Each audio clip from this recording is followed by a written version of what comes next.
Okay, it's 4 o'clock.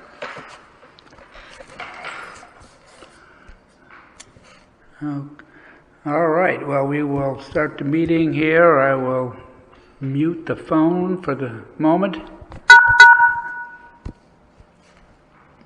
I thought I would.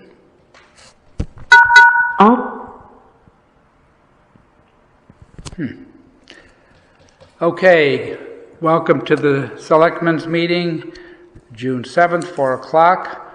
We will turn to the approval of the minutes of May 17th. May we have a motion to get it on the table? Second. Okay, moved and seconded. Comments on it? I have none. All right, thank you. We're ready to vote. All in favor? Aye. Okay, unanimous.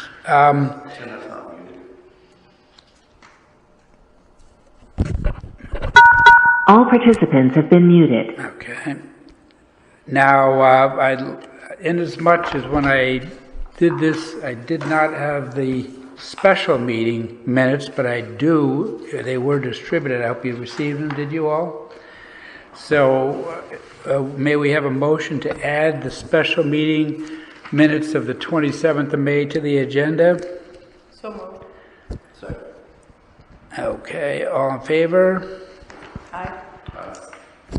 All right, now we have them on the agenda. May we have a motion to approve the special minutes meeting for the 27th? So moved. Second. Okay. Moved and seconded. Are there discussion on these minutes? All right, then we can vote. All in favor? Aye. Okay, thank you. Now, concerning the appointments, Tim, communications. Did you guys get a communication, an email on May 25th from Brian Farnham? let me have a peek. I don't know.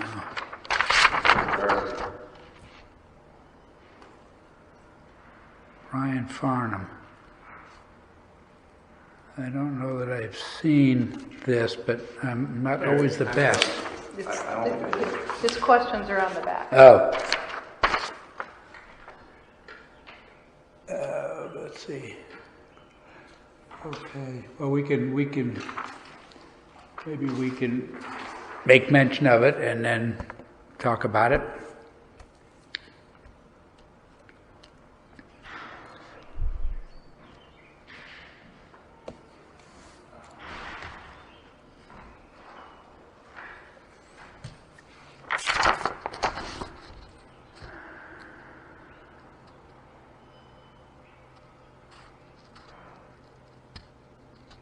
I thought they were posted, weren't they?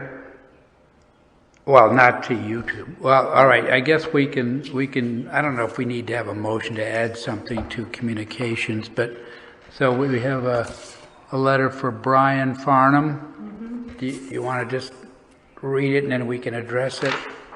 Sure.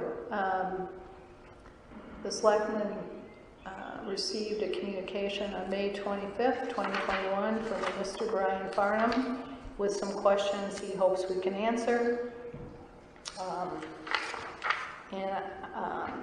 Your assistant Michelle brought this to my attention.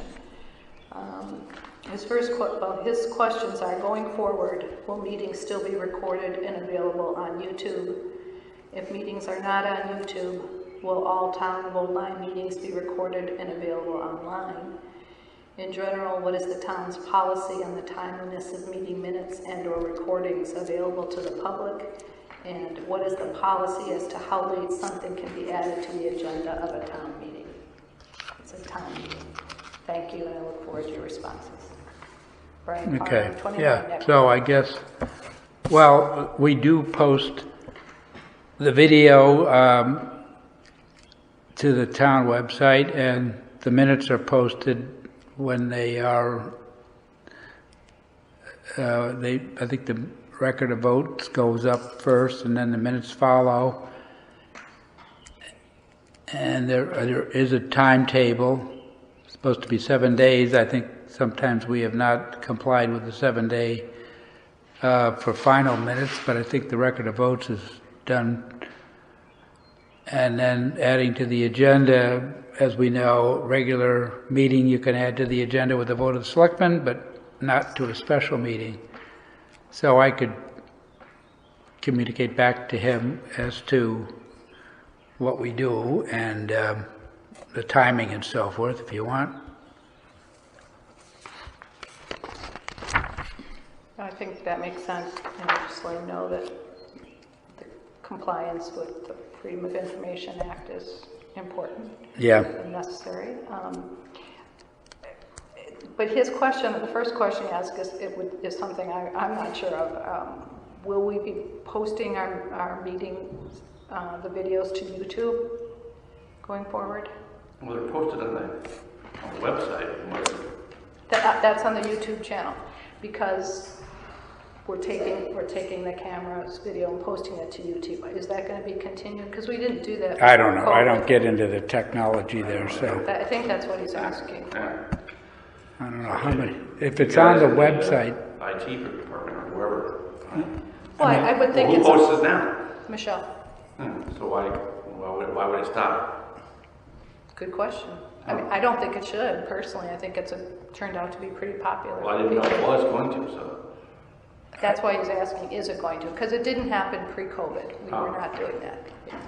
I thought though we've been recording, but that went to, was that channel 14? That's correct. It goes out to the cable for its weekly. Yeah. But But not many people are having cable anymore. That's the thing. Pardon me? Not many people get cable anymore. That's right. So more people are doing YouTube TV or just downloading from the internet. As long as it's on the internet, I think that would be. So is it fair to say that our board believes that we should continue to post to YouTube, and Michelle continue to do that? I guess if that's where it goes, I must confess I don't watch it, so I don't know where it Once goes. is enough. Yeah. Well, I'll just make. Well, whatever we're doing, I guess we could continue to do it, and we need to be cognizant of the timeline. Sometimes things are a little behind, but they should ultimately catch up. You know, if Michelle's on vacation, that might be a little delay there, or if we don't get minutes to review and so forth. So, but I think in the end, there's no problem with, we have the technology to get it posted, so why not? Yeah. Well, that sounds like a consensus to me. Okay. All right. That's the 25th. I'll look You for can that. keep that. All right. I'll just put that there. Thank you. Good. All right. Concerning appointments, over the weekend I had a conversation with the chairman of Harbor Management, and so I think there's a revision to what I put on the agenda here in terms of the members. We had scheduled to have Sloan Danenauer and Terry Lewis become regular members, and Michael Barnes and Thomas Kelo to be alternates. Because we have Chris Staub, who is an alternate, he was not elevated, which is more in keeping with the practice, unless there are other extenuating circumstances. So I spoke to the chairman, and I said, I'd just like to clarify, what do you think in terms of Chris Staub moving up instead of putting Sloan Danenauer as a new member directly to a regular position? And he said, well, I think it would be appropriate to have Chris move up, and then the three new folks become alternates. So after I talked it over with him, I am suggesting that we modify this, or see what you all think, but I think it would be appropriate to modify this to have Terry Lewis and Chris Staub move to be the regular members with the corresponding terms. I guess we have Terry with 22, and then Chris could be the January 25, and then the alternates would fill in their respective dates. And we have, I think it'd be Kilo in January 21, Danenauer January 22, and Barnes January of 23. So I offer that as a suggestion, a modification to what appears on the agenda. I think that's, in my eyes, more fair, especially just who's on the board, than have someone come on and automatically, get bumped up to a full-time. Meanwhile, he's been an alternate. Now the opening's up, so I think that's more fair. Mm-hmm. The way you change it, have the actual members that are on there now become regular members, and the other ones come on as alternates. So I'm okay with that. I don't disagree with the practice, and I appreciate that you talked to the chair for input. Question I have is, why is Terry Lewis slated for the shorter term versus the longer term? No particular, almost, it was alphabetical. So well, not she would anymore. she would be, this coming January, she'd go for a new term, which would push her out. I think there are 4-year terms for everyone.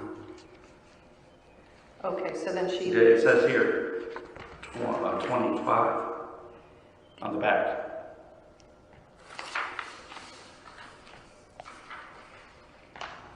Lewis. Yeah, I'm not sure why it does go from 22 to 25, which is peculiar. And if you look also, you have 2 people in the class of 24, 3 people in the class of 25, and 4 people in the class of 22. You'd think they, maybe because of the 4-year cycle, you've got to have a gap in there, but you'd think it would be more balanced with, if you have 9 people, take away 3, 6, you could have classes of 3 instead of a 2 and a 3 and a 4. It's odd the way it must have gotten out of balance somehow. I guess. I think, thank you, Chris, for bringing this to my attention, that there was more on the back. I would like to see what is slated on the back be our motion going forward. That Terry Lewis for 4 years till January 2025, Chris Dodd 4 years till January 2022 for regular members, and then Mr. Kilo, Mr. Danenheimer, Mr. Barnes for the alternates, as stated here. But I will note that I don't know Mr. Kilo. I haven't seen an application. Well, he lives on Olivia Lane. He's been in town for 3 years. Unaffiliated voter, previous resident trooper, avid boating and fishing enthusiast, 14 years as a law enforcement. Well, I'll make the motion if you want, Mary Jo, first, to do it like it is on the back. Second. Okay, it's moved and seconded. I will huddle with you and get the dates to be sure we're in sync with that. Okay, is it all in favor then of that motion? Aye. Very good, thank you. The next is an open space. There is a vacancy, and we have a suggestion of Ann Redfield Wells Sandpiper Point Road, she's a Democrat. I grew up in Old Lyme, attending the Old Lyme Elementary and Middle School. Went off to Williams. Father was David Redfield, who lived in that house.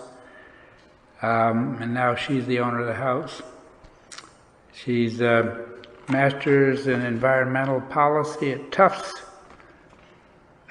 Worked in conservation and landscape preservation fields since the 90s. New York City DEP preserving wetlands, watershed lands, and now the Garden Conservancy as Associate Director of Preservation. So skimming here, has an owned landscape firm for 7 years, trained at the New York Botanical Garden. So she seems very committed to the kind of things that open space does. Again, I did not receive an application, but she sounds very qualified. Same as Mary Jo, I never received this one either. Yeah, but I'll make a motion. Second? Okay. All right. All in favor of Ann Wells? Aye. Okay, thank you.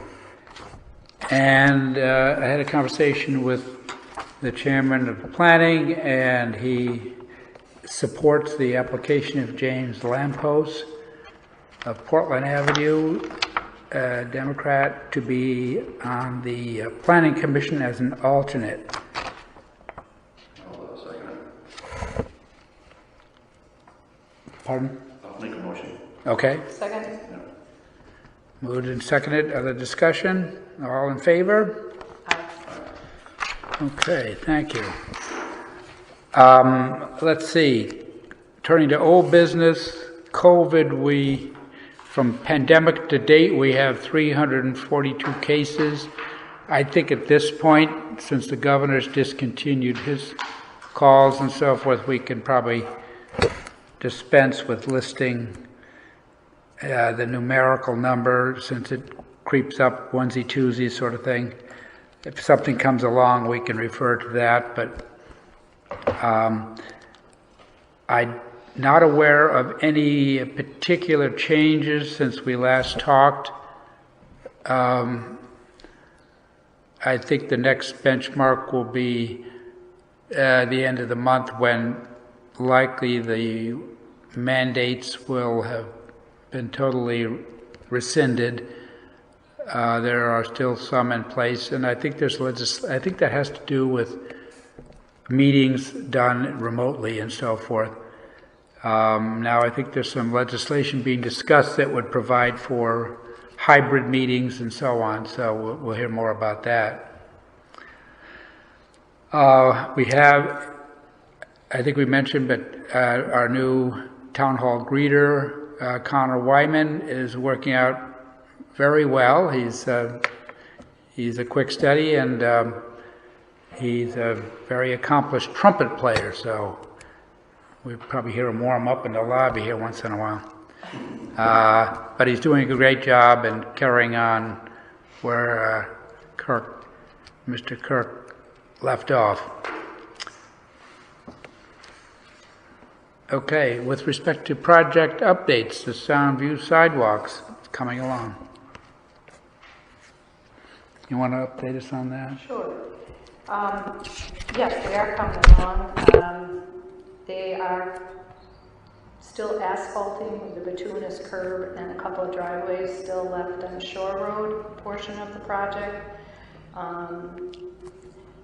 We hope to get some budget this week, I hope, on the transportation hub.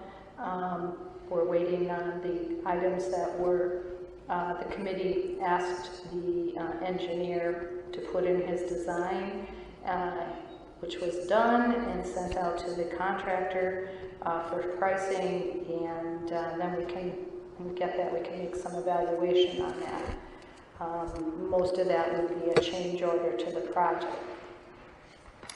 And that is because, as you guys know, we came under budget on the original grant, which was $400,000, and the contractor came in and I'm blanking exactly, but 200 and change. 290 something. Yeah.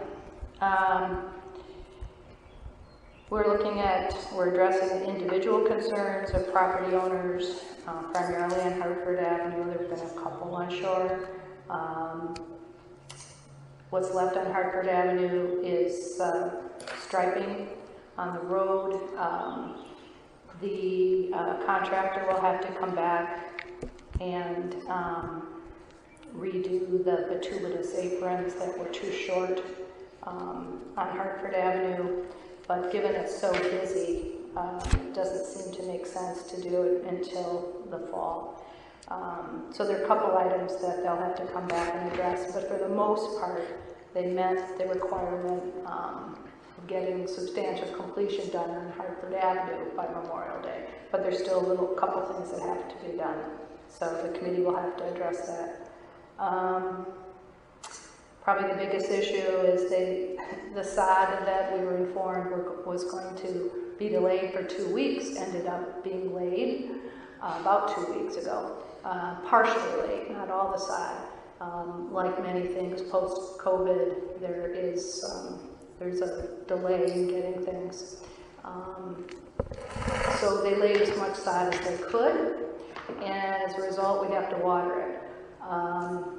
And they seeded the area between the sod and the area of disturbance. They seeded, so it has to be watered. Luckily, the first week, we had a tremendous amount of rain that week. That was the week leading up to Memorial Day. But last week, I personally watered the whole Hartford Avenue project. Both cases, it took me 6 hours. I was given a meter by Connecticut Water. I want to thank Connecticut Water for supporting that effort. And twice last week, I took a hose and watered. But it would be very, very great to have some help in that regard. Maybe on a rainy day when we're paying rangers already, we could have somebody help us out. It is a town asset. It's all on town property. So that's a big issue that we're going to talk about tomorrow. And our next meeting at 4 p.m. and it is WebEx, as all our meetings have been since COVID. And that's really all I have. With since we have extra money, any chance, just thinking out loud, I mean, we're going to have to water it. It's no fair to you to be down there all the time. Is there any way we can, out of the budget, pay someone or? Well, I mean, it depends on how you look at our budget. I mean, yep. Tim looks at it as we got a lot of money. I look at it as what's grant eligible or not, and this is not a grant eligible expense. This would be, right? No. Watering the sod? No, actually both yourself and the previous selectman had said that the town would do this, so it wasn't put in the but if it becomes an expense, I know. Right now, unless our engineer has found out some more information, he informed me it's not a grant eligible expense. So if we use monies to be from the budget, then that will limit what we can do with money elsewhere. So kind of depends on your perspective. How many of the homeowners might volunteer to water in front of their house? Good question. You know, up through Memorial Day, not many of them were there, and then Memorial Day was so wet, I don't think a lot of people came in. So I am hopeful that we will get some support from the neighbors. I saw 2 people watering so far. But it is growing. I mean, the good news is, when I was out there Friday, picking up the sheets of sod, there are roots, so it is taking. It just needs some more care and feeding. This hot weather, I mean, nobody knew this was coming, so that couldn't have been planned for. But so I'm hopeful that people will water the sod. It sure looks nice. I'm hoping that they see it looks nice and do that. Actually, a third homeowner told me they would while I was out there too. So I think people will, but it really needs to be soaked. Dave Roberge and I were out there Wednesday doing the first round, and he and I were timing how long it took the square to kind of soak through at that point, and it took at least 1 minute per square of sod. So, and since I've done this twice now, and I know to really soak it, it takes 6 hours to do the whole job. How so many? if it was done right, 6. Ooh. 6 hours to do the full job, well soaked. And with the longer hose, you can use 2 hydrants and that'll do the job? I only have 1 meter, so yes, I need 2 hydrants, but I can only use 1 hydrant. At a time, yeah. I have 275 feet of hose, plus a pretty good soaker, and I'm still about 25 feet short at the far end, or the southern end. Wow. So I could use some help because it looks so nice. I'd hate to lose the grass if we can at least give it a little support during these hot days. Over the weekend, there's so many people down there, I didn't think it was a wise use of my time to try and water with people and bikes and everything running around, so I did not get down there this weekend. I tended to start like at 3 o'clock, so not the heat of the day, and on Wednesday I finished. My husband came and found me at 8:45. It was getting dark. Came out to help. And then on Friday, he also came out to help me at the end, so I think we quit around 9 p.m. It'd be nice if we could find someone to Well, we find a way to gotta pay probably someone. do something this week, because a couple of days like this hot weather is I'm worried. dry out like a crisp. Yeah, I'm worried. And it was doing really well. I mean, it was taking. I know more about sod now than I ever have in my life, so. Well, maybe we can talk afterward and try to figure out how to get some help down there. It's a bad thing. I don't know. There may be a landscaper that would have a truck with a big. I did speak with the landscaper that laid the sod. I happened to come down there the day they were laying it because I was surprised. They had just told us that Tuesday that they weren't going to get us sod, and all of a sudden I saw the contractor there. And I asked him if he could give us some pricing information. He said he'd go through the contractor, so that'd be Mario, and give a quote. I haven't seen it yet.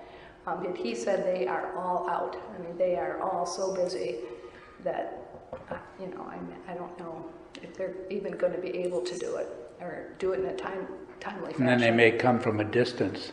Well, this particular contractor came from Bristol. Ooh, that's pretty far away. Yeah. Yeah, we'd want somebody closer. Okay. Got a lot of hose for their use. Yeah.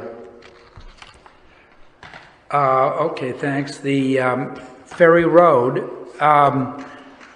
for the 7 abutters on Ferry Road between where the current sidewalk stops near Lime Street and Lieutenant River Lane, we've talked to 6 of the 7 abutters, and all were very interested in the project, and they had some different opinions, but we keeping track. And so we're going to try to get the 7th person, and then there are 3 houses that are on the west side of Ferry Road that need to be, we need to meet with them as well. Once we have the face-to-face meetings, then I think it would be appropriate to schedule probably a community session just to give people who don't live on the street the opportunity to comment as well. So we'll try to wrap that up in the next week or 10 days, and then plan the larger meeting, and then we'll be in a position to make some recommendations.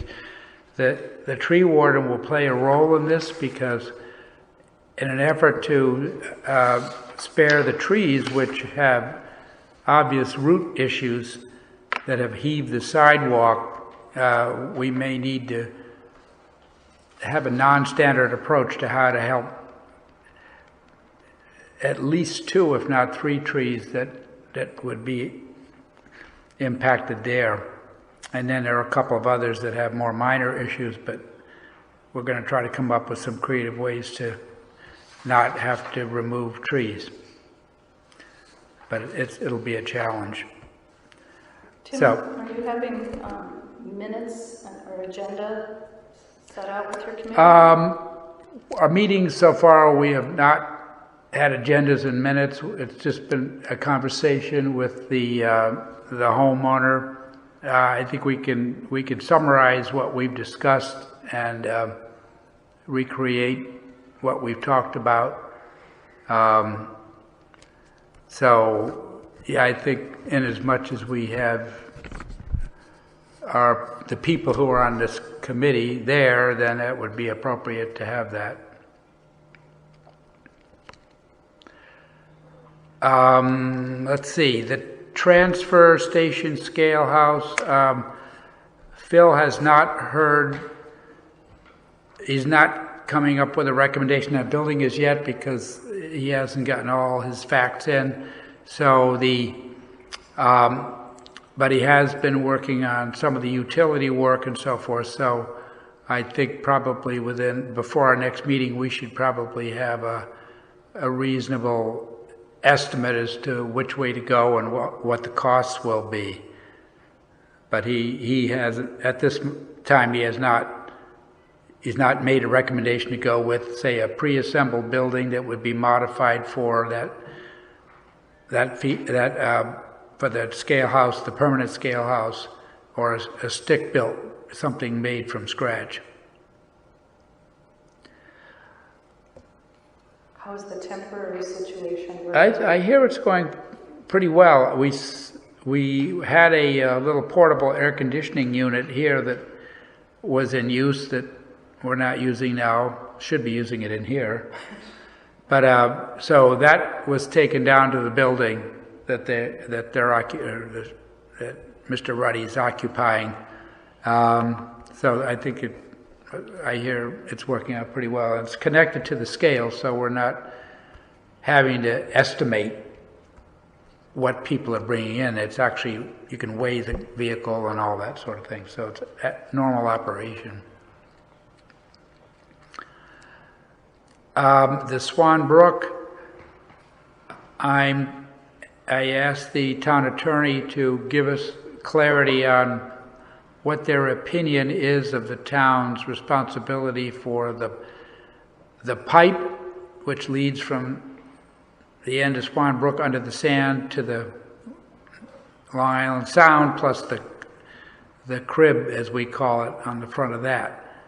I thought we would have that information by now, but I think that will make, if we can get that figured out, then that will, I think, clarify, because we've been saying we're not sure who's responsible for it, and so I think we need that nailed down.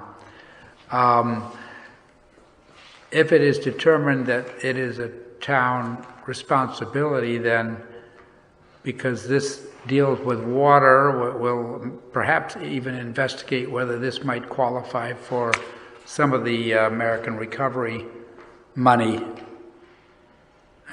because it is a drainage collector for Hartford Avenue, and of course it's a brook as well, but maybe this would be an eligible project. So too early to know that, but that's a hope.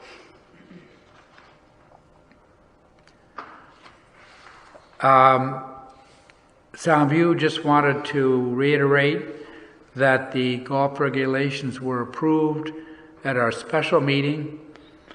There were a couple of loose ends that the attorney wanted to resolve, but he said that whatever outcome from the insurance would not really impact his conclusion that the regulation should be fine.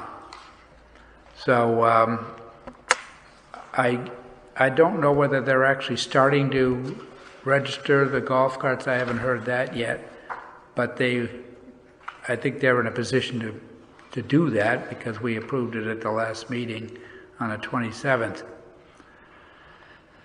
Tim, I don't know if you want to talk about Soundview under this item or if you want to do it under other business, but there have been a lot of emails going around. So what would you like to do? For which one? Soundview.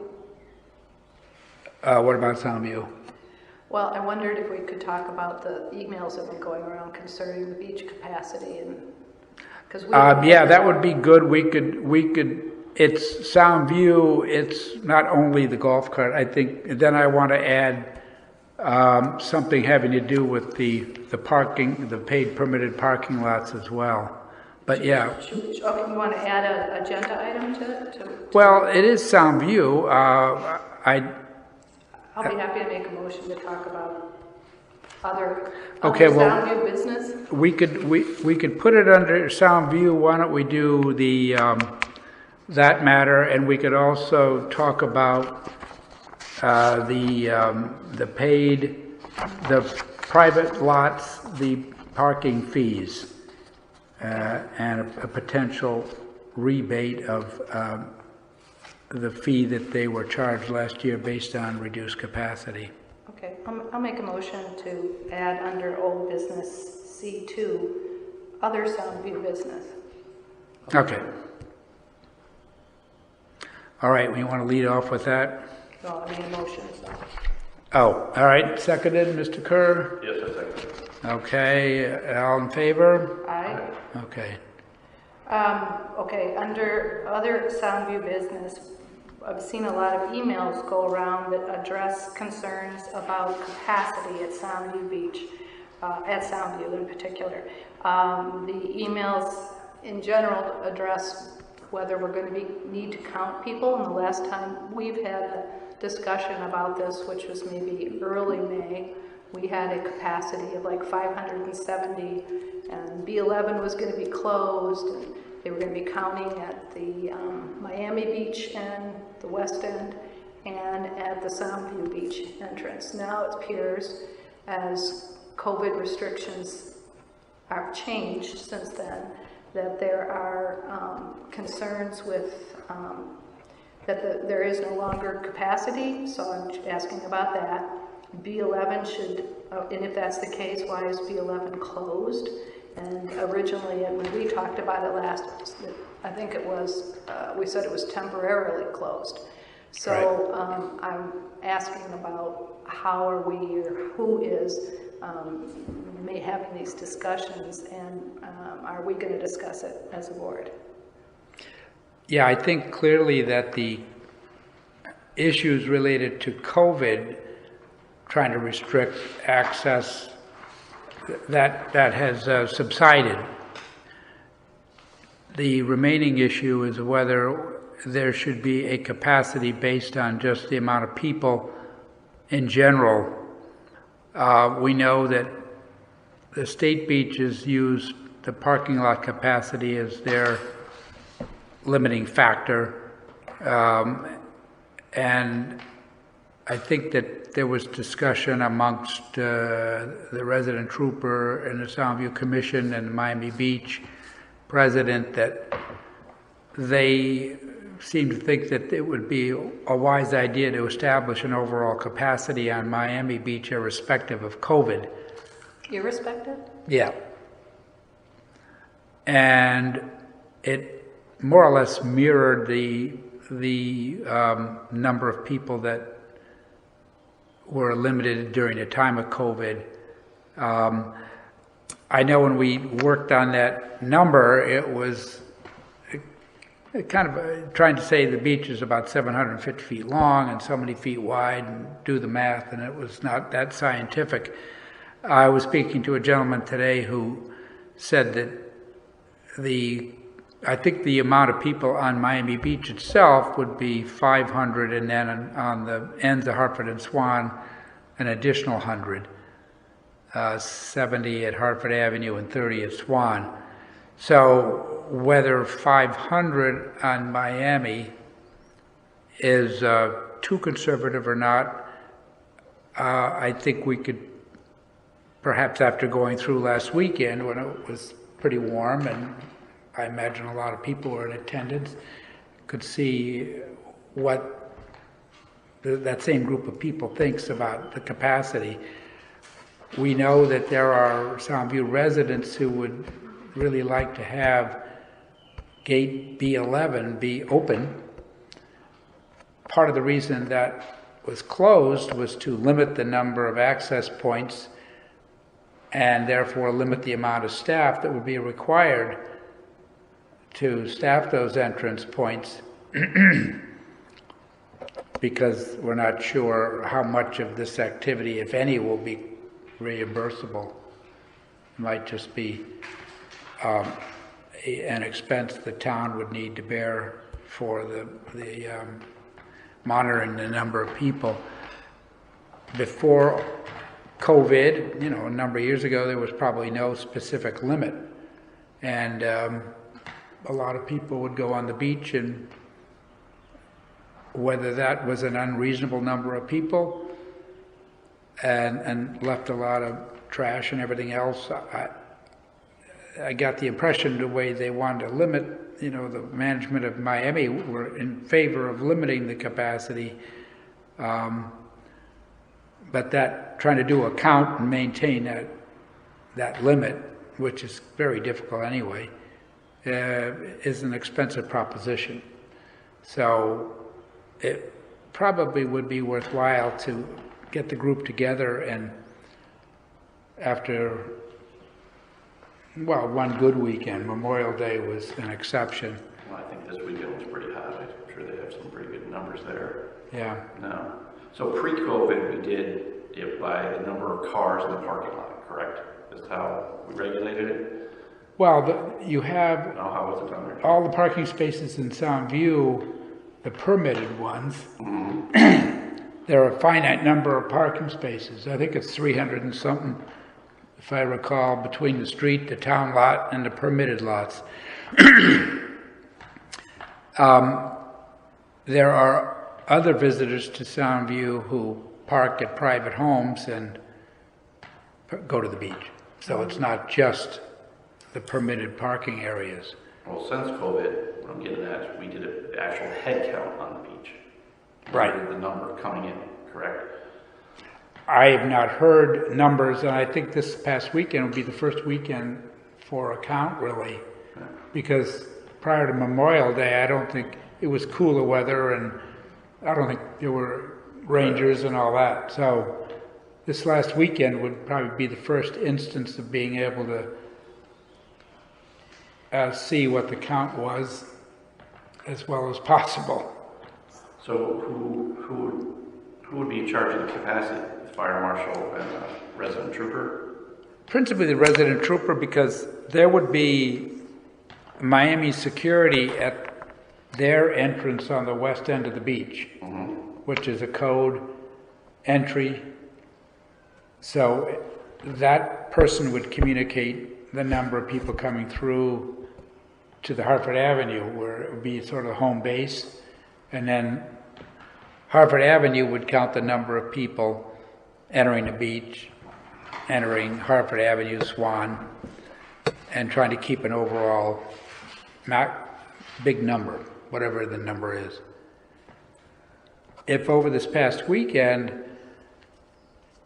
it was quite manageable, and let's say it was, call it Miami, 500 on Miami, and the rangers were walking around and said, gee, there was a lot of open space, one could say, well, maybe that number is too conservative. It could have more people on the beach if it seemed like it was, because, some of those numbers were designed to keep separation between individuals and families and so forth. But with that being relaxed, likely the number could be more, hypothetically. When you say relaxed, what does that mean? What is the number now? I think it was 635 during COVID, something like that. It's around the same number as it is currently, slightly larger maybe. And if in people's opinions there's plenty of capacity, probably you'd have to go down the beach toward the west end to look at the whole beach, not just the section near Hartford Avenue. But the resident chooses the number. What do you basically? No, I think it was, I think between Soundview Commission, Miami, and the resident, and I was in the meeting too, they were saying, we think this would be a proper number, at 600, including the two town small beaches. So are they going to increase the number, is the question. I guess if we get feedback from that group that, gee, we were here, we saw the crowd, we saw the count, and if it was maxed out at 500 on Miami, let's say, but it was still plenty of room further down the beach, you might say, well, it could possibly be more. Now, what I don't know is whether Miami Beach, which owns the beach, subject to the deed restriction, whether they could say, it's our beach, we can decide how many people will be on the beach. If it's their property, they may have the right to limit it. Not unreasonably necessarily, but... Well, I guess there's a bunch of things that I'm trying to figure out here. First of all, before COVID even, we never had a maximum number of people on the beach. Right. When COVID came, and we put these restrictions are based on the calculations, my recollection, that our emergency management director made the calculation. Yeah, and it was, I think it was 110 square feet a person, that sort of thing. Okay, and B11 was shut down last year for COVID, but previous to COVID, B11 was open, and we used to have a ranger monitoring B11, one ranger at a time. I don't know if that was before the current resident state trooper or not, I don't recall, but we used to have staff there kind of guarding the gate, as most of the people that enter that way are people from Portland Avenue, so Soundview residents primarily that would come in through B11. So now those folks are at a disadvantage. They can't get in at the west side of Miami unless they're members of Miami. And they have to go over to Hartford Avenue. Hartford Avenue side, and yet they really have access to the public access, which is at B11, and it's been that way, I know, for a very, very, very long time, probably generations. So, right. So if we can't identify what the beach capacity is legally, then why is that gate closed? Well, the beach capacity was established by this group, and if it were to be liberalized based on going through the first weekend, he said, gee, we had 500 people on that beach, but it was pretty open. One might argue that more people could come. I think ultimately the question would be, who has the ability to close off B11?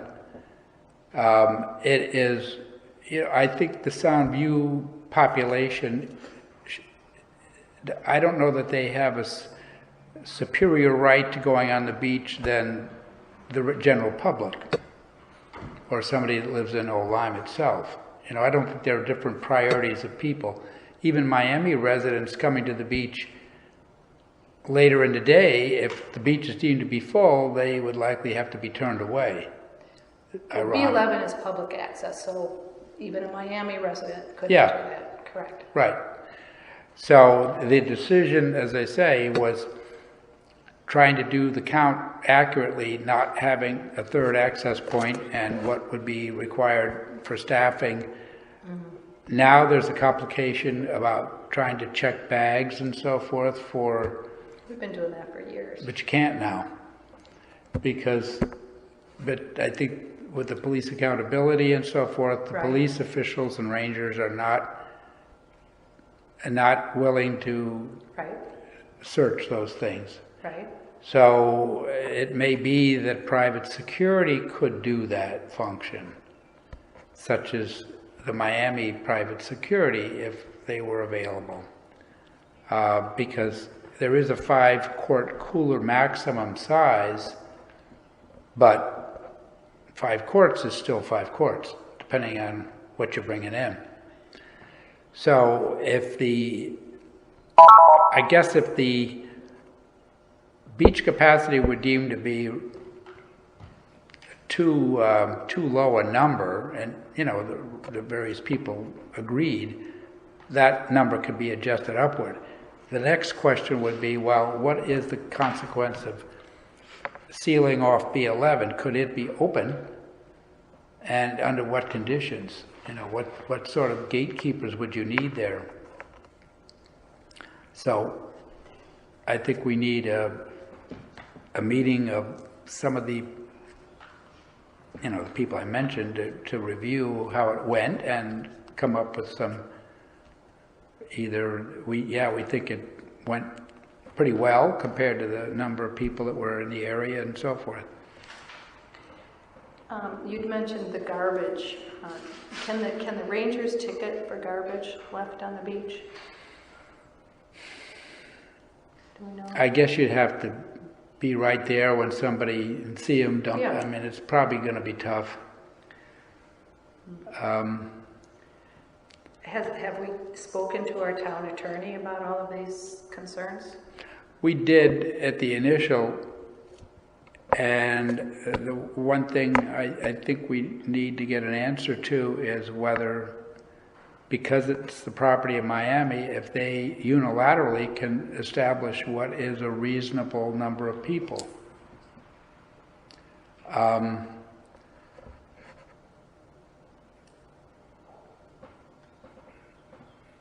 It's their beach subject to this access, so I don't know that the town of Old Lyme can dictate to them unless the court said something or they agreed, because it's their property.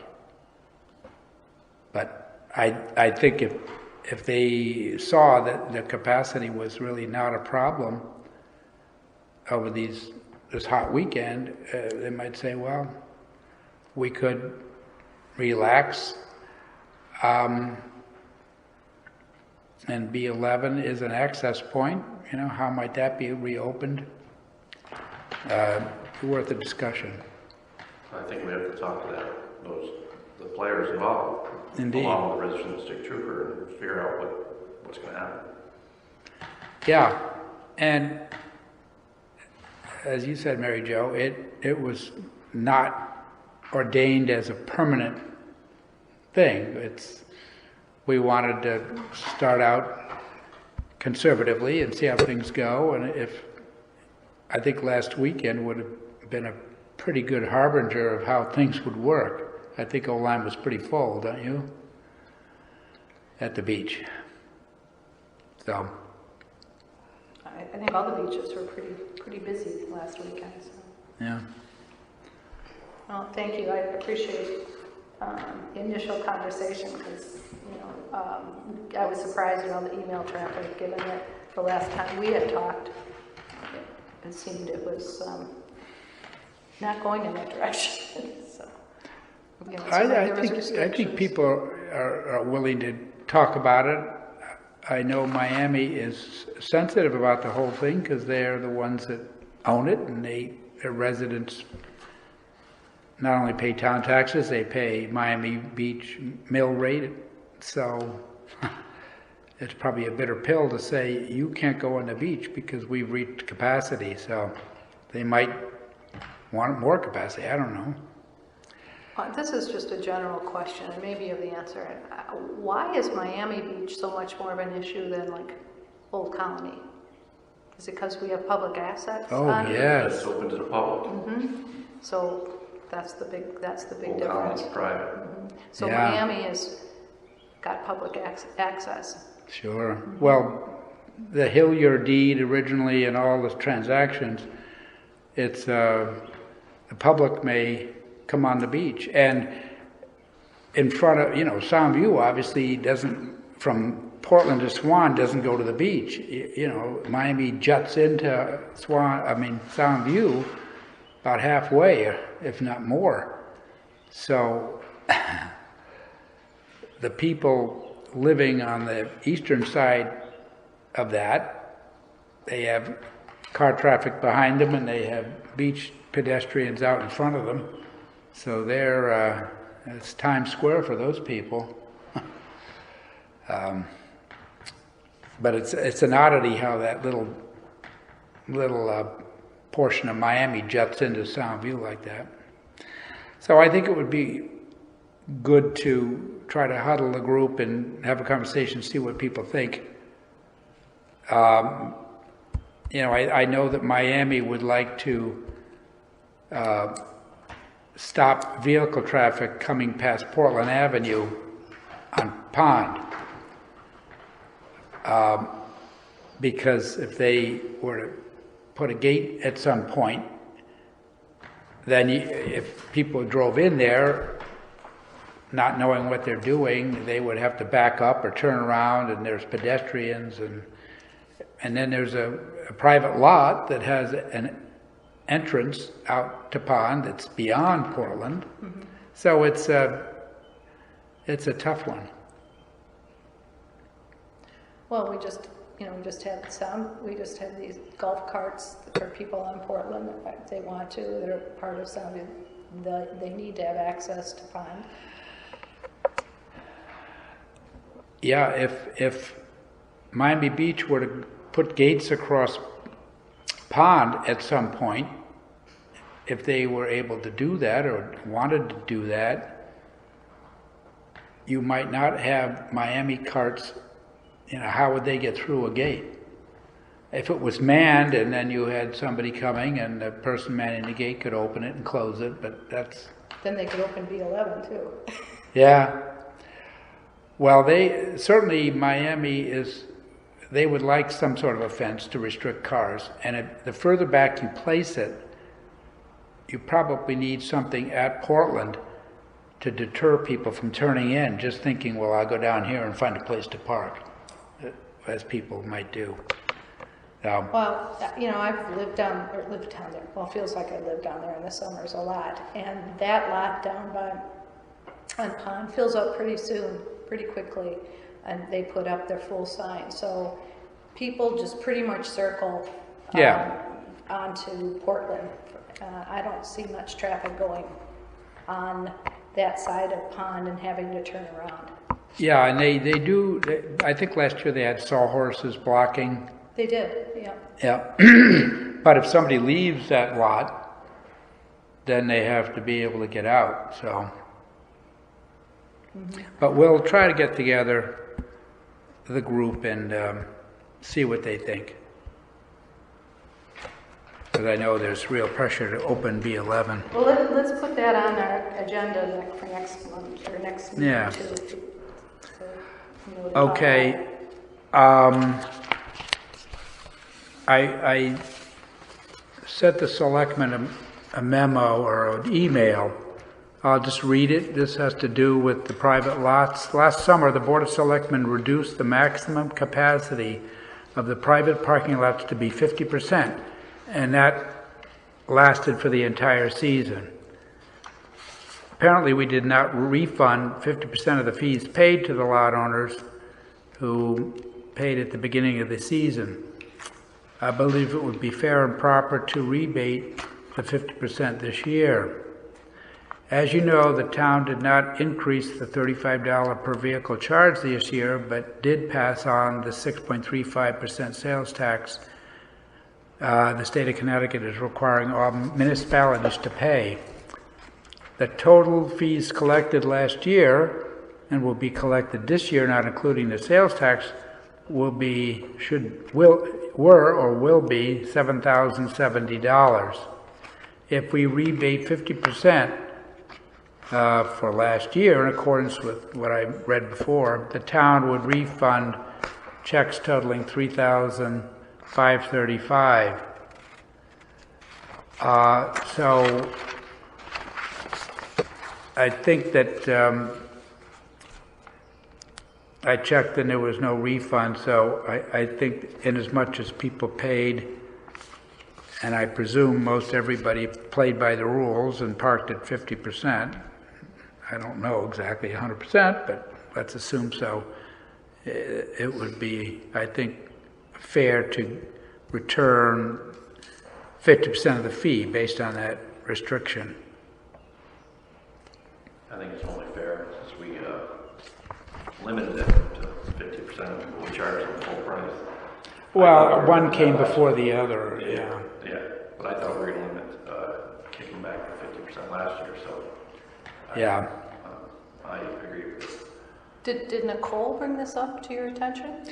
No, actually one of the private lot persons asked about the refund, and so I said, well, gee, maybe we didn't refund it. So we checked upstairs and there was no refund that we are aware of.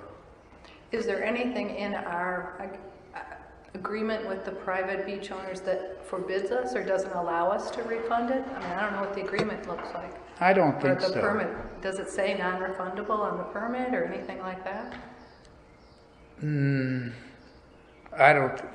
I don't believe so. I mean, I suppose if somebody paid the fee and then they said a month into the season, they say, I'm not going to run my lot anymore, I want a refund, it would be no refund.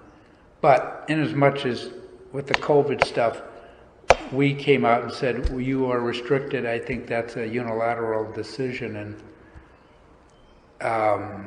But we made that restriction before the summer, right? So why did we bill them at full I don't price? know, but I'm surprised they paid. according to Michelle, the people paid the full boat for last year, and so. Well, if there's no reason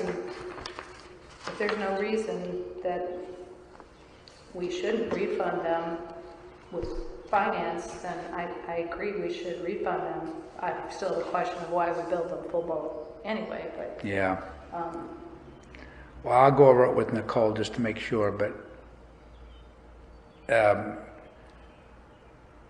not sure when the fees were paid versus when this decision was made, because I remember we had extra space in the town lot, so but I don't think that was right at prior to the start. But we can look for sure, but I think they would be fairly due the $3,500 in proportion. Do you need a motion on that? I would, yeah.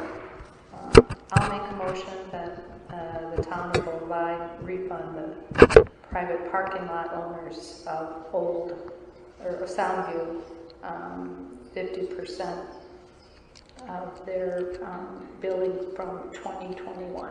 Yep, 35. I'll second. All right, any other discussion? All in favor? Aye. Thank you. Next item is somewhat procedural. We had the town budget meeting and the budget passed in good shape. So the budget that was approved is in the amount of $38,215,450. The result, after all the various pluses and minuses, the mill rate increased from 23.2 to 23.3, and so the tax bills will be going out before the end of the month. But it was the school passed very, very handily, and so did the town budget. So that's That one's in the books. Turning to new business, the Witness Stone project had a ceremony to kick it off last Friday, and the Day had a nice article about it. But it was quite a program. There were it looked like most of the 7th grade was in attendance, and some of the students actually researched. There were 14 witness stones placed. I don't know if you've seen this brochure, but this was what was available and will be available in various places. But there are 14 stones with these brass plaques running from Ferry Road up to Sill Lane, and these mark where the enslaved people had worked over the early years in Old Lyme's history here, probably the town of Lyme at that point. There were some inspiring speakers, poetry and music and so forth and so on, and so the 7th graders, it might even be 8th grade next year. I'm not sure if they might change that, but they will hopefully do some more work. And I think the students actually consult some of the source documents. So it's up and running, and there's a plaque at the library showing where the location of these stones are.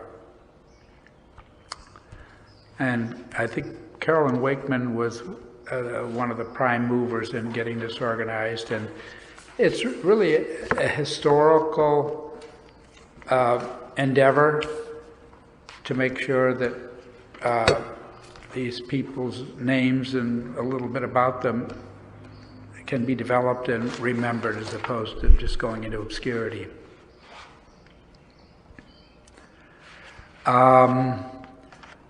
Tomorrow, the nuclear millstone is going to have an evaluated exercise. I think it was a month or so ago, there was a drill, which was a tune-up for this event. So that will occur tomorrow morning and into the early afternoon. It's conducted at the Emergency Management Boughton Road. And it simulates what would happen if there was a malfunction at Millstone that would require the towns to take action. And towns which are located within 10 miles of the station have actual plans that they must update and follow, and this drill basically makes sure that the towns are trained properly. And the Hawk's Nest water main, that has been going on Hawk's Nest Beach Road, installing a water main. It's been a bit of an inconvenience for some residents, but this has been slated to occur, and once it's taken care of, I believe the road will be redone and make things back better than normal. So that Connecticut Water is running that project.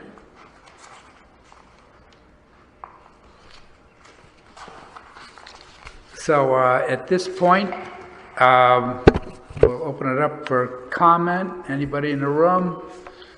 Seeing none, we'll open up. All participants have been muted. We're going to go to 9-9. All participants are being asked to unmute themselves. All right, we are at the stage of public comment. Would members of the public on the phone wish to make public comment?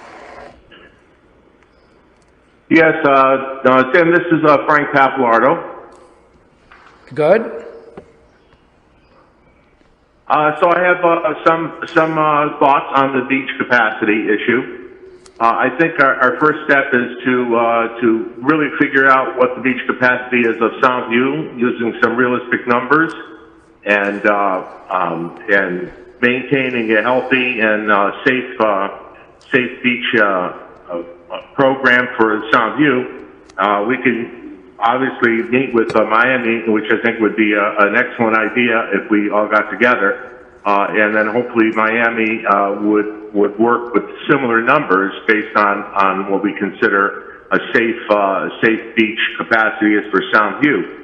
I've done much research on that, and we certainly can go over that during a meeting regarding beach capacities.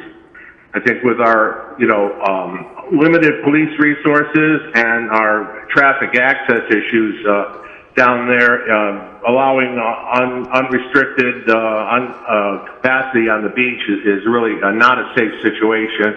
And we have seen in the past where small altercations on the beach have created quite a problem for us. And the more crowded the beach is, the more potential we have for a larger unsafe situation. So I think our first step is really to determine what the Soundview beach capacity should be, and then hopefully apply that with Miami and work together with that approach. Regarding Lot B11, Lot B11 is deeded access to many residents on the Portland Avenue. There's some question whether it's deeded access to the entire Soundview area, but I do know some deeds for Portland Avenue do have Lot B11 specifically called out in their deeds. Plus, that access point for the Portland Avenue residents have been available for well over 100 years. So, however we decide to manage the Soundview beach capacity, we should do it with some type of coordination with Miami Beach. But the bottom line is, we have to somehow or other figure out a way to allow B11 to be used by at least the Soundview residents that have been using it for well over 100 years. And we should do that sooner rather than later. So I'll be more than happy to talk with you regarding when we can schedule a meeting between us to come up with a reasonable plan. Well vetted, something that we all feel comfortable with from that standpoint. I do think it would behoove us to, prior to that meeting, for you to contact our town attorney to determine whether Miami Beach does have the ability as a private beach to set their own beach capacity and what criteria they may use for that setting of beach capacity. All right, Frank, I know you've been involved with this in the past, so I think before the next Selectmen's meeting, we hopefully could get together and have a conversation about it. Thank you. Appreciate it. Is there anyone else on the phone who would like to make a public comment?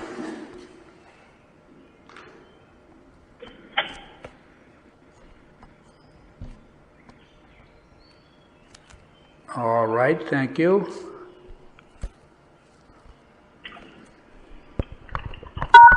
All participants have been muted. Okay, then we will turn to other business.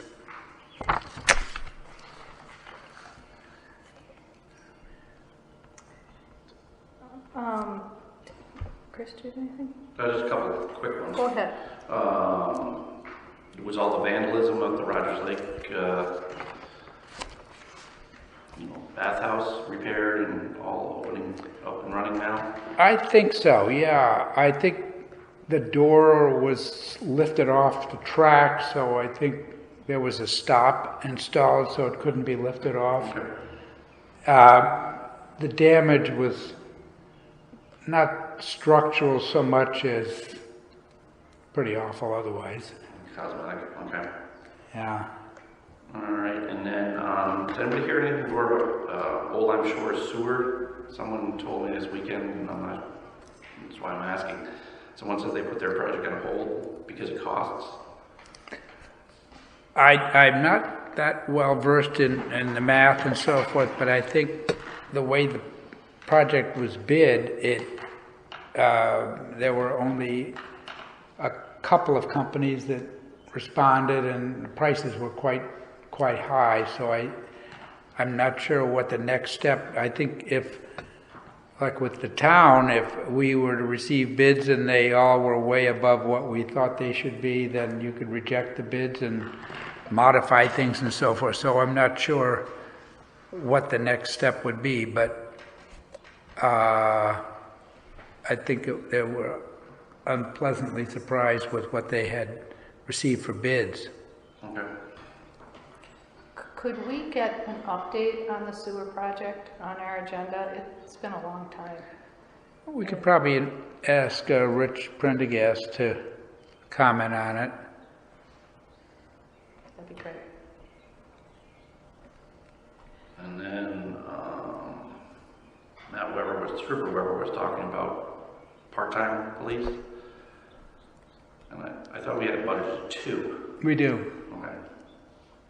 I just got a memo from him, so I haven't had time to speak with him about what he wrote, but I think he's recommending some more part-time, but we'll see. Yeah. We just finished the budget, so. Yeah, it's too late to put him through. Yeah. The academy type deal, but. Yeah. So, okay. Yeah, we'll have to get him to amplify on his. Those are my questions. I'll leave it there too. Thanks. One thing I had asked a couple of meetings is that we consider putting a committee together to look at the ARPA funding. It appears that Nicole, our finance director, has applied for the funding, and we should be getting our first tranche in a couple weeks. And I think at one of the meetings you indicated we could do a committee, Tim, and you had asked for some feedback from the selectmen as to possible candidates for a committee. And basically what I was envisioning was a committee to do some of the research and to advise the Board of Selectmen on how we can best use our ARPA funding. We have till 2024 to obligate it and 2026 to spend it. One of the last times I referred both of the selectmen to the CCM webinars on it, and I listened to it last Friday. It was very helpful. But I was thinking we should consider having Jen Datum from our social services on a committee, one of our town attorneys on the committee, a member of the EDC on the committee, Mary Seidner from Lions Youth Service Bureau, or a representative on the committee. I think Dave Roberge or somebody from our regional DEMAS coordination should be on our committee. And I think we should be on the committee for starters, because we're expecting over $1 million in a couple weeks, and then we're going to get another tranche of over $1 million. So I think we ought to have a plan in place so we fairly, equitably use that money. And from listening to the webinar, it's broad, but there are some caveats that you will have to self-report using their online tools of how you spend it. There was a question on capping it, a 75% cap based on your 2020 operating budget that they're trying to get resolution on at CCM to see if that holds for Connecticut. But other than that, I think the guidelines exist now, and I think it's appropriate to put a team together so that we equitably, fairly, and transparently address not only the public health needs that the funding is for, but our town needs, include our Alice population. How are we going to address that? There's potential that when the rent restrictions come off at Connecticut, we might have people that can't pay their bills. We're going to have people that may not have been able to find work again. Particularly, we know women have been hard hit by COVID because of childcare concerns too. So we have a lot of things we can I think, pull a sort of a expert committee together to address these concerns, because it's truly meant for a public health need, public health needs. Well, in fact, it's infrastructure too, don't forget. Absolutely. Yeah, so The not sewers- just the public health. Well, infrastructure with respect to serving public health, I think, not just building a road. So, I mean, the sewers project may be an issue, and I brought that up once before. We might be able to craft a story that makes sense for use of these funds for a lot of things, but I think it would be unwise for the Board of Selectmen to pick and choose. It would be much more equitable to have a panel of experts, somewhat like we did when we tackled the train potentially coming through Old Line. For this instance. So I don't know if you saw this. I pulled it off of CCM. This is the latest from June 2nd from Martin Happ, Undersecretary of Intergovernmental, I guess, the Treasury, and it describes just the basics and how much we're getting, tranches that we're getting. Mm-hmm. All right. Well, why don't you shoot me names, and it would be, I think, beneficial to assemble a group and get input from, a spectrum of people, and try to quantify and see where we come out. How many names do you want? Well, I don't think we need 30 people, but if we got... Each come up with like 3 or 4 names? Well, I don't know. I think that makes sense, but there's certain areas, categories under the guidance that maybe we have subcommittees managing or interested in the different subcommittees, like infrastructure, technology, COVID or pandemic or something, and maybe we consider taking the suggestions of all those groups and prioritizing. One of the things that came to me, I thought might be kind of fun, is maybe you'd consider having a little fun competition with Lyme. It'd be perfectly acceptable under the guidelines to have a competition on who can get 100% vaccinated. You could have... Yeah, nobody's going to win that one. Well, on a percentage basis, you might. I mean, Lyme's at 80, we're at 72%. We're pretty close. Yeah. But if you made it a game, if you had some prizes, if you had something to get to the finish line, you could do that. That's just a fun example of something that this would afford us to do as a part of it, in addition to a lot of the serious questions we have to face. That might be something that would really get a good return on the investment of those dollars. So something to consider. Okay, well, I think, why don't we try to coalesce some names, and maybe we can, next meeting, we can look through the list, just like we do for new committees, commissions, and make some recommendations. So just feed them in to me, and I'll put a list together. Okay. Last meeting, a regular meeting, I had brought to your attention that while you were on vacation, the Park and Rec Commission held a meeting in which the public were told they couldn't attend. And I asked for an investigation, and if it looks like FOI rules and regulations were violated, that we ask for the chairman of that commission's resignation. And I haven't heard anything more about it, and it didn't make our agenda, so I'm asking again. Yeah, well, we could invite him to come. I don't believe I think what I heard, I didn't speak to Tom Hennick, but I heard that it is an area that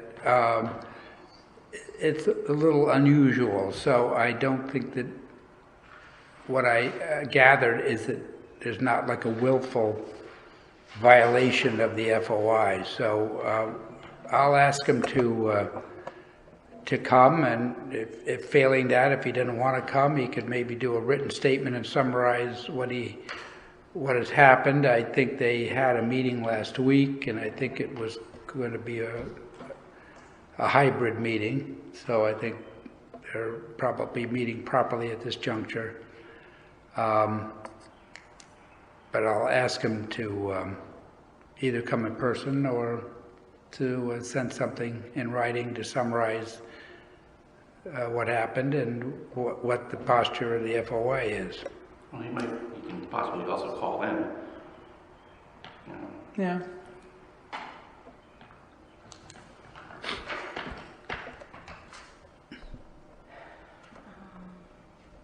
And we got some emails on a concern at Point of Woods where our police were being asked to do some private duty at Point of Woods. There was some question whether this made sense for the town to be allowing that when in the summer we have a busy need for our police. I have not looked into it with our finance director directly, but I'm not sure, is this, were they being, is the amount of money that Point of Woods was contracting our police for, was it less than our agreement with under contract? Or I'm not really sure what the real concerns are, other than our finance director had some real question about the, I don't know, guess Point of Woods smarts of wanted doing some police presence and not just a security company. So Trooper Weber said that they could provide the service on a private duty basis. So he worked out a schedule, and so that seemed, in his mind, he said he could handle it without, he could handle it with the staffing he has. So they are under contract now with Point of Woods to provide that service? I believe so. And is it within our contract with the police, the rate we agreed to? Yeah, right. Private duty. Mm-hmm. It's the same rate? Hmm? It's the same rate?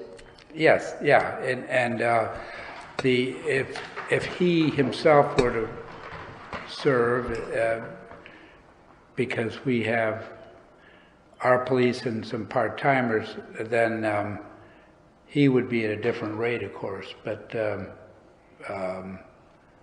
otherwise it's a stated rate. It's our normal private duty rate. Yeah. Yeah, okay.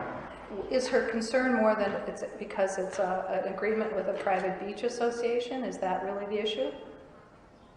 Versus, say a town need?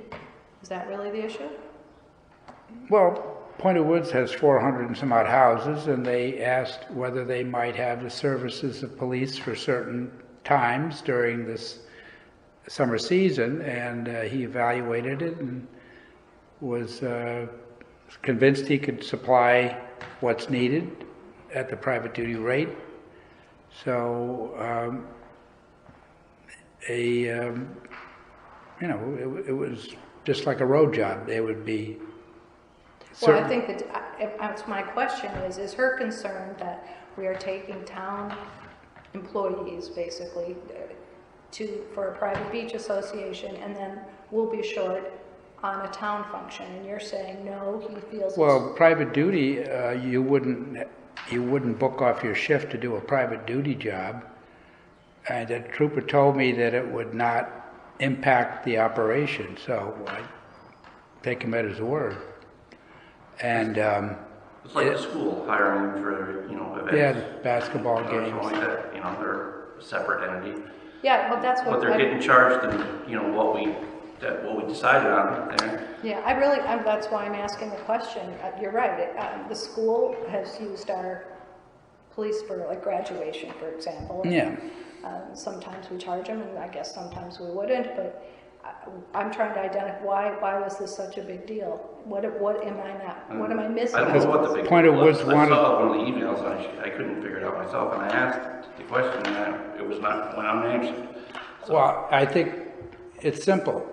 it's like When a you normal have private duty. when you have private security, you don't have a policeman. Right. They wanted No, I understand what they wanted. I think the question, what Mary Jo was saying, kind of, is this normal or why? Well, Correct. I guess if we can, if in his opinion we It's can, just like you had a party at your house. I mean, they're having an event or a few events lined up. They're asking if we can do it. And evidently Trooper Weber said he could, but it's going to cost you this X amount. And well, as far as I know, they agreed to it. So yeah. So Okay. I don't know what the issue was Okay. with. Okay, all right. No. Okay. We had a special meeting last time we were together, and part of the special meeting was, a good chunk of the special meeting was on the dredging concerns down at the 4 Mile Marina, and yet it's not on our agenda today. So where are we with that concern? We had a special meeting on that, so. Well, I there's think nothing more. Michael is continuing to work on it. I haven't talked with him of late, but I think the Harbor Management Commission, there was a memo from the chairman. So I think they're starting to ramp up and see what they can do. As I said, we have a lot of entities that need to be involved between DEP, the Corps of Engineers, you name it, OPM, etc. So There was one that came out this morning from John McDonald. You guys were both on it. Did you see it? I haven't read that one Yeah, yet. this morning. I think I did it before work or something like that. He went forward and asked the powers that be. There was a whole bunch of, it was like DEP or Port Authority or something, if we can use the money. It's in your email, so that they are going forward trying to request the balance, and if this is possibly to do. I think also, as Barnes mentioned, probably alerting OPM and whomever else that we have this need, so that the money isn't moved away from Old Lyme and given to some other place. Mm-hmm. Now, his plan to dredge 400 by 30 feet to a depth and barges and all that, whether 250 is going to be sufficient to do that, I don't know. It sounds like when you start talking big machinery, you talk big price, and $250,000 might not go very far. So I don't know if it's constrained by the amount of money. That's another issue. So it sounds like it's going through the Harbor Management Commission process, because when Correct. Michael was here, he basically told us he doesn't have time for that. Well, according to these emails here, the Harbor Management has reached out to the state and powers that be requesting it, and there was an email back here, and I just noticed from Joe Salvatore, thanking for the email request funding the survey for the 4 Mile River Channel south of the Railroad Bridge. I apologize for delayed response. Outside of the office, Port Authority is reviewing your request, and we'll get back to you with a short response. But I think So it is moving forward. I think I also read something that there need to be some sort of a analysis of what needs to be done as a preparatory. But you wouldn't just go hire somebody to start. You got to do this almost like a small study, and it might be like when we do a road or something, they do a engineering cost breakdown to see what it's going to be, because if they came back with $500,000, I don't know, unless there was another pool of money, I don't know how you do anything with if the price was significantly higher. Well, I think the first question they were trying to answer is, can they use this money? Right. So once they get the answer to if they can use it, it sounds like then they got to find out how much it's going to be. And what's needed, right, in the way of the engineering and all that, because the work is one thing, and then the pre-construction stuff is. Engineering was second, but from the way it sounds there, at least the Harbor Management Commission. The wheels are in motion. Has asked the question Yeah. if we can use it, and that sounds like what it states. But you're on the email, so you can read it when you get back. Okay, well, that's good. I appreciate that. And Yeah. it makes sense that it would go through that process, but again, he seemed to indicate that he didn't have time for that, and it was going to be an emergency. Well, So, Yeah, but he kept saying long shot, long shot. So, Well, I think it's still a long shot, but yeah. at least we're asking. yep. This last comment of mine, and it is last, is again about the resolution declaring racism a public health crisis. A couple regular meetings ago, under public comment, Keith Sarnecki called in and was just basically personalized the conversation directed at myself, my husband, his employment, as opposed to focusing on the issue. And this board sat there and listened to it, didn't say anything. I commented in public comment how I felt that was inappropriate at this board, and again, neither of you said anything. I want on the record to let you know if anybody would have said anything like that to you about your family, I would have been on that. That Keith's comments aside, this board should support its membership, its elected officials, and strive to have civil discourse at this table. That was not civil. It's now been 3 weeks or so since that meeting, and neither of you have said anything about that, so I'm bringing it to your attention again. I'd like to assume that it was because you were shocked by the tone, but after this amount of time, I guess you guys didn't feel that way. I hope that never happens to you. It has happened to me. Public comment is sometimes not appropriate, and if you're in politics, there are people who say things that are out of bounds, but they say things, and so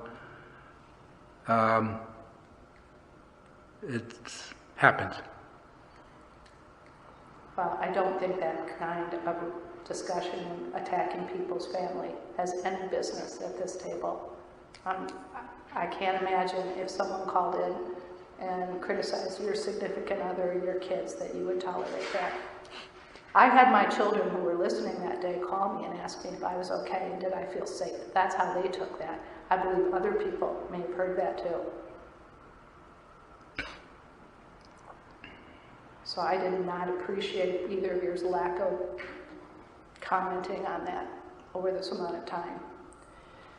And as far as the resolution goes, I'm encouraging this board to consider it. I don't mind working with someone to find a different version of it. I've given you a few that might be more amenable to your board, to this board, but it's hard for me to want to invest a lot of more time in this effort in drafting a new one if I don't feel it's going to get a fair shake. With the state approving a resolution declaring racism a public health crisis, I'm hoping that we can discuss it, maybe put a committee together to at least have a discussion. But I'm certainly willing to work on it if I know that this board is amenable to that. I'm sharing another positive comment I got. This was the end of April.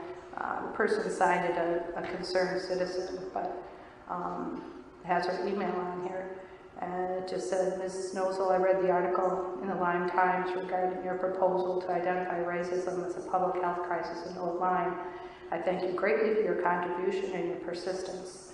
BIPOC people are definitely at a disadvantage in life, as evidenced by our unfair housing, employment, education, criminal justice, and healthcare. I agree that something needs to be done to correct so many years of wrongdoing through systemic racism. I believe that if Old Lyme declares racism as a public health crisis, other towns in Connecticut will follow, which will eventually help combat the overall national crisis. But change must start at the town level and then at the state level before reaching the national level. I have contacted First Selectman Griswold and Selectman Kerr to ask them to reconsider your proposal to declare racism as a public health crisis. Thank you for your continued efforts. Sincerely, a concerned citizen. So I guess you guys did get this. I've forgotten that part, but so that's my final comment.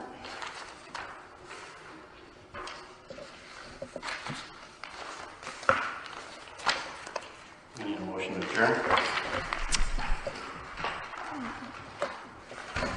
Okay, it's 6:40, motion to adjourn. Is there a second? Second. 5:40. Okay, all in favor? Aye. Okay, thank you.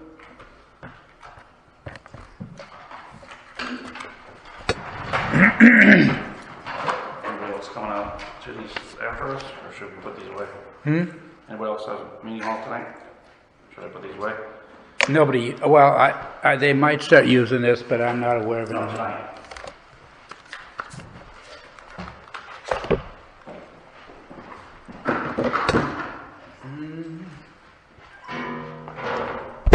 I'm gonna have you shut this magic thing on. Let me watch you do that in case. All right, so it's playing, let's see, at the top.